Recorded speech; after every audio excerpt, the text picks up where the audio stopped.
Fellas, in today's video, we are looking at all of the supports in a tier list in Season 2 of Marvel Rivals. Obviously, there's been some big changes that happened with this most recent season, so let's see where everyone stacks. Now, just as a pre-spoiler, don't use this hero. That doesn't exist for supports. That doesn't mean they're all great, but a support is a support, and honestly, it's better than nothing. But let's just start off with Jeff, the Land Shark. Jeff is not very versatile. He is really hard to kill. His healing does pierce through your team's heroes, so you can get in good healing that way. But he doesn't heal very fast, and his ultimate is not really that great, all things considered. Plus, he lost his team up with Luna, making Luna not such a good choice of a hero anymore. Not that she's bad, just that her overall tier ranking isn't as great as it once was. Which is why Jeff falls in at C. If you have to play someone, he's not a bad choice, but if you are trying to win a game, there are better choices, and I do like Jeff. And then next up, we have Luna Snow. We were just talking about her. Since the start of the game, she was an easy S tier, but since her team up is no longer available for Jeff and for Namor, her pick rate honestly isn't all that great. Her ultimate does last 12 seconds, and if you have a Loki, that's almost 30 seconds of no kills basically for the other team. But she lost her team up with Namor, which was one of her most important things. She's kind of awkward as a healer, very tricky to get the hang of. She can stun, yeah, and her ultimate is very strong, making her better than Jeff, but there are better picks for a support character. She can be effective, better than C tier, just not better than B tier. Now this one is a bit of a pain to say. Adam is only A tier. I think he was very good. He did get banned a lot and still does. However, because of that nerf on his soul bond, which really isn't all that big of a deal, he is only A tier at the moment. His ultimate was changed so that the tanks do come back with more health, but the squishies come back with even less health, making it easier to get them picked off again. His popularity has jumped a lot from where he was, especially in the beginning of the game. Big shout out to Quad for that one. But he does have cooldowns on his healing, he has a cooldown on his soul bond. His ultimate really is only effective if you can stay alive to use it, which can be very hard to do, as your team has to be dead in order to use it, or close to dying. And then at that point, your healer is tucked away somewhere. He's very good once you do get to learn him. He is very powerful, he's a really good third support, but with the new meta being 3 tanks, he's not quite as good as he can be. But with Mantis being a hot pick and Star-Lord being a hot pick as well, especially for their revives, he is a very valuable player, but he just needs a little bit more at the moment in order to be better. And then next up we have Loki. In a similar vein to Adam, he did have a longer cooldown nerf on his lanterns. Not that huge of a deal, but it is a nerf nonetheless. He's still plenty strong, especially with his team up with Hela, but brawler characters are a big weakness for Loki, and with a recent buff to Moon Knight, he is not as great as he can be at the moment, and he really shines with taking other support ultimates, where at that point, you might as well just choose a better support. Silly me, I forgot Inviswoman. Speaking of really good supports, yes, I have changed my mind. A big part of it comes down with his clones. Brawler types eliminate him very fast, and Moon Knight is a very powerful counter. He is still very, very good, but because of how the current game is being played, he does suffer just a little bit, but still a very powerful character. And because I just mentioned her, let's put in Invisible Woman. Easy S tier. Her attacks move through both allies and enemies, hits twice if you are able to aim it right. Her ultimate is very strong, although she can be knocked out of it.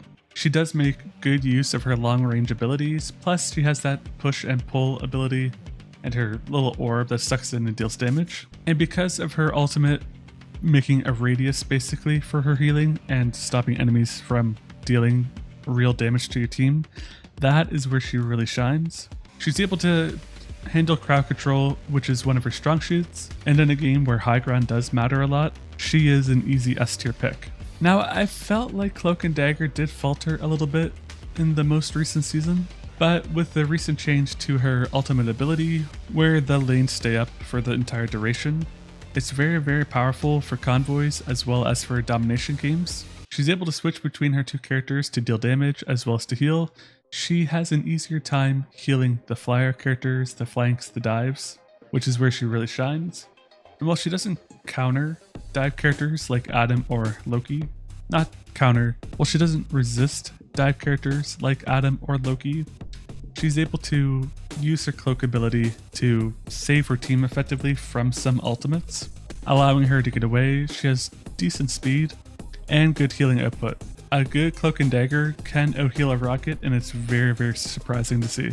Plus, she has her healing dome and her healing wall, which are both very, very effective at keeping your team alive. Next up, we do have Rocket. Rocket is kind of a weird one at the moment. I think he is a solid A tier. He did have some nerfs to his dashes, so his survivability is just a little bit less, but his ultimate now does do healing.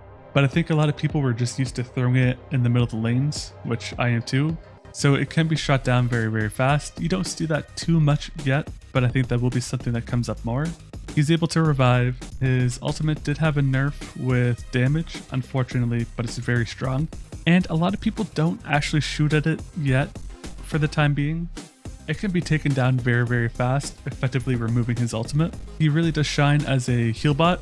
His healing is incredible at the moment. It was great before, but it's even better now, where he can actually keep his team alive rather than just doing minor chip healing. So he has dropped down a little bit in that A tier. He doesn't have that team up with Bucky anymore, which is good. Bucky needs all the nerfs he can get. And he does shred tanks and other characters when he's up close. I'm not sure what he needs. I think he needs a small adjustment to his ultimate, and that can put him up higher. But for now, he sits just nicely in the bottom of A tier. Oh, and you do have to be somewhat more accurate with the shots for healing. And I know that a lot of people that played Rocket just kind of shot off in whatever direction. So I'm interested to see how he plays out in the new season.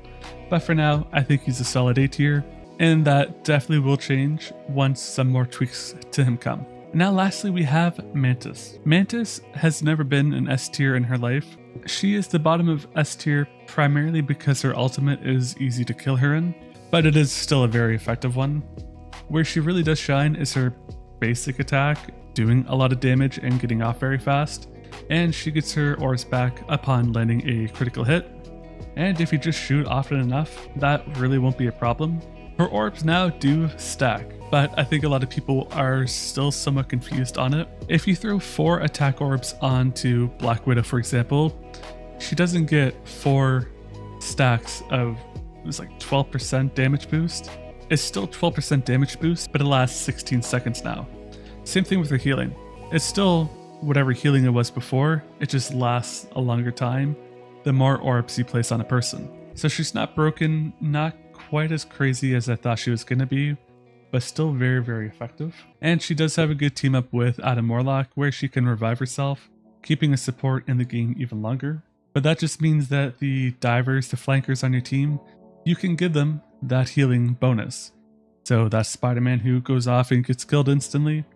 He now has 16 seconds of healing that could keep him alive even longer. And then same thing with the Black Widow, the Hawkeye, the Hela, who are very popular at the moment. You can put on that 16 seconds of bonus damage, allowing them to either get one-shot kills or easier kills. She's very tricky to play. I think she's probably one of the harder supports to play at the moment, effectively anyways, but she's very, very good and an easy S tier pick. I think if a change is made to her ultimate where she is either more healing or more overshield, something like that, she would be higher up. But if they nerf her in any way, she's going to be a flat A tier. But for now, this is where I think everyone sits for the supports in this tier list. Obviously, there's no one that you don't want to use. They're all very good in their own way. The worst being Jeff because of his versatility. He lost a lot thanks to Luna. And then of course Luna's B tier because she lost a lot thanks to her nerf of her team up. And I find she's one of the weaker supports to play. She does have quite a bit of health, but not as much viability.